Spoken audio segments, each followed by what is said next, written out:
La gripe española mató entre 1918 y 1920 a más de 40 millones de personas en todo el mundo. Se desconoce la cifra exacta de la pandemia, que es considerada la más devastadora de toda la historia. Un siglo después, aún no se sabe cuál fue el origen de esta epidemia. Algunos investigadores afirman que empezó en Francia en 1916. Otros dicen que fue en China en 1917. Sin embargo, la mayoría de estudios sitúan los primeros casos en la base militar de Fort Riley, Estados Unidos, el 4 de marzo de 1918. Tras registrarse los primeros casos en Europa, la gripe pasó a España, un país neutral en la Primera Guerra Mundial, que no censuró la publicación de los informes sobre esta terrible enfermedad, y debido a esta situación se le conoce como la gripe española. Cuando el 15 de marzo del 2014 presenté un reportaje para la radio sobre el ébola, encontré un documento de la investigadora especializada en la gripe española y autora de The Hunting the Nighting Flu, Kristen Duncan. Hablaba que seríamos víctimas de un virus mortal. Viajamos y recorremos el mundo. Además, podemos ir de un continente a otro en cuestión de horas. Alguien que no sepa que tiene la enfermedad puede llevarla de un país a otro, sin saber lo que estamos pasando con el COVID-19.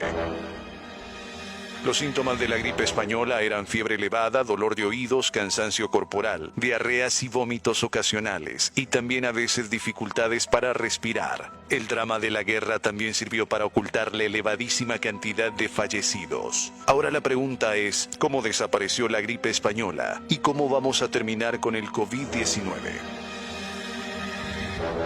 Les cuento que hace 100 años las autoridades sanitarias lanzaban mensajes básicos de precaución como hoy en día. Se cerraron escuelas, iglesias, cines y teatros. Se recomendó evitar las aglomeraciones y las zonas concurridas. Los tranvías se vaciaron. Los hospitales cerraron sus puertas a las visitas. Los juicios se celebraron en la vía pública. El aire purificaba a los enfermos y les ayudaba en su tratamiento, por lo que los grandes hospitales de campaña también se construyeron en espacios abiertos. En aquella época se hicieron populares las entonces máscaras de tela y gasa, como hoy en día, aunque eran absolutamente inútiles, porque el virus podía penetrar fácilmente el tejido, pero eran muy baratas de fabricar y tenían un efecto tranquilizador. En Estados Unidos, la policía obligó a toda la población a llevar la máscara puesta en público bajo multas de $100. La alta burguesía incluso adoptó un modelo que permitía fumar a través de ellas. El mercado de cítricos y de los supuestos remedios naturales subieron también como la espuma. Las naranjas se convirtieron en un bien escaso por la amplia demanda, aunque, de nuevo, su eficacia contra el virus estaba entredicho. Así como hoy en día. El número de fallecidos era tal que los funerales se limitaron a ceremonias de 15 minutos. Los cuerpos se acumulaban en las morgues y cementerios.